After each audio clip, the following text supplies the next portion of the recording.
No publicly elected person would ever say that is enough engagement.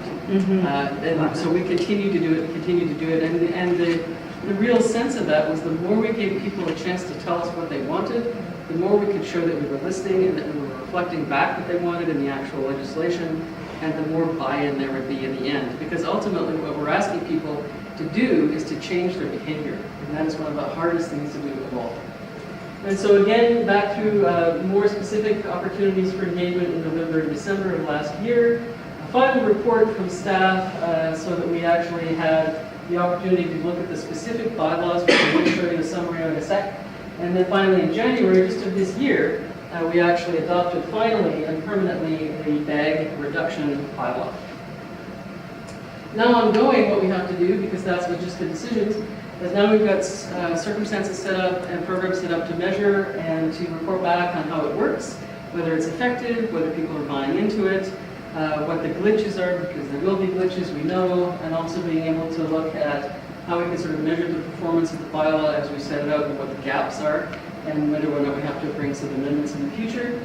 Obviously, this is part for us of a much larger discussion. The City of Victoria does have a fairly complex sustainable waste management strategy. It's part of our official community plan and several other operational strategies. So although this is a significant and quite notable piece, it is only one piece. And then of course we're going to be having ongoing work with the province and Recycle BC and a number of other organizations to see how our program can be compatible with theirs and whether or not there's efficiencies we can have and all that sort of thing. I really appreciated the comments earlier about if the province would step in and give us some baselines. We wouldn't have to spend so much time, and you can imagine this has been almost 2 years that we've had staff working on this, which is great and important, but we could have had them working on lots of other stuff too, if only we had started 10 steps further forward and not had to kind of make it up from the very beginning. So there's still lots to do. Why did we do this in Victoria? Again, this is part of a much larger program for us. We do have I think it's a 14-part strategic plan, official community plan that has a variety of different features. The 11th part is around stewarding water systems and waste streams, and so this is a significant piece of it. Part of it, going back to what Alex was saying, is volume. We've factored in that we have 88,000 people or so, usually around 200 bags each. When you start doing the math, it's at 17 million bags, almost 18 million bags. I mean, kind of hard to get your head around 18 million bags. Go somewhere from just the City of Victoria every year is pretty astonishing. And all the things that you know about how much they affect the environment, that sort of thing. And the piece for us, I think, that really started to kind of push us into taking action as opposed to just making commitments and plans was the sense that we have some really fabulous staff at the city who are very versed in kind of the notion of efficiencies and how you can make things work better, cheaper. And so for us, we started calculating that if we could keep these things from going into the waste stream, it would actually be easier for us to manage our waste streams, not just from it's good for the environment, but from an actual saving money perspective. And so this was a really important factor for us in trying to analyze what the benefits to the city corporation would be, and by corollary, of course, the benefits to our citizens who are paying the taxes to support the corporation. So this is a very quick thumbnail sketch around the bylaw. The bylaw is obviously much longer, it has a lot more detail, but I just picked out the things that I figured you'd probably want to ask questions about, and I do have some Q&As I'll run through with you quickly on sort of the top 10 or so questions that people ask. So anyway, the mandatory bag costs. So when we get to the point where you have to actually pay for bags, because there will always be an opportunity to buy a bag because you forgot the bags at home. So we've set it out so the minimum checkout paper bag fee 15 cents and 25 cents after July 1st of next year, so that's 19. And that the reusable checkout bag fees are $1 or $2 again after that same date of July 1st of 2019. We do have specifications that we've set out around bag design, and those are essentially the standardized that we could find in the industry, which was, quote, a reusable bag has to be used at least 100 times before it breaks down, until something more definitive or robust is developed, but that seemed to be the standard that is most often used. Our bylaw starts July 1st, and we won't begin actively enforcing it until January 1st, and actively enforcing means that we have fines associated with it, and I'll tell you what those are in a sec. There will be minimum and maximum fines and offenses for folks who don't comply, including some timelines and specific penalties. There are some exemptions, and I love that comment about the folks who say, I don't want to take my live fish home or my fresh fish home. We do have some exemptions for things like live fish. And we also have, let's show you some other exemptions for things that just make sense, like meat and live flowers on a cold climate, stuff like that. So we'll go through that in a second. And then, of course, the question from lots of businesses where I've got 20,000 bags I've ordered, what am I going to do with them? And the issue for us was you can still use them until we run out, as long as they've been bought before a specific date. I believe it was in 2015, so we imagine that they won't really take a very long time to go through their existing stock. One of the things that we heard most from the community and from business was around information sharing. And so a hugely significant part of the effort moving forward is around community education. And so we now have very specific and targeted programs that our staff will be implementing and facilitating that look particularly at education, normalization, and promotion.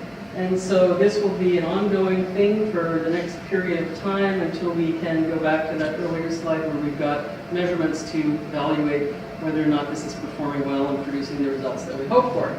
So again, we're make it easy for retail businesses to do this, and one of the ways we're doing that actually is creating an actual toolkit for businesses so that it'll help them with the messaging, with the products, with the rationale, with information for their customers, and that's all going to be produced for them. Doing the normalization piece with different residents around how they use it here. There's also a piece specific to visitors, which is very important, of course, for us, as it is for many communities, not just our own residents, but folks who are visiting us and contributing to our economy and having a wonderful time.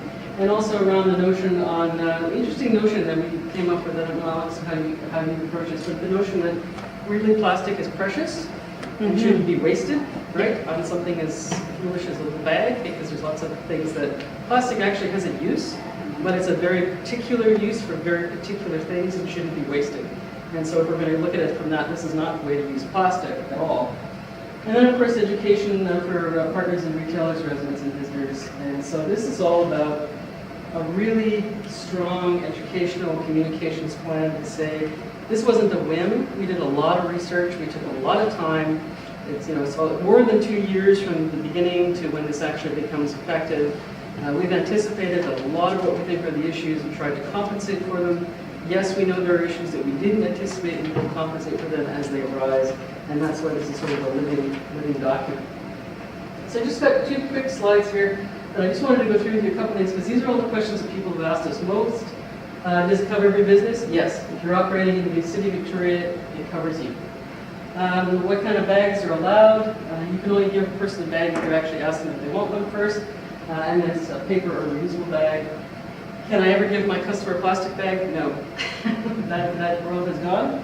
Can you use up the existing bag stock? Yes. When does the bylaw take effect? July 1st. Can you still sell plastic bags for other purposes? Yes. So you can still buy a box of plastic bags for your sandwiches, right? We're not going that far, at least not at this point.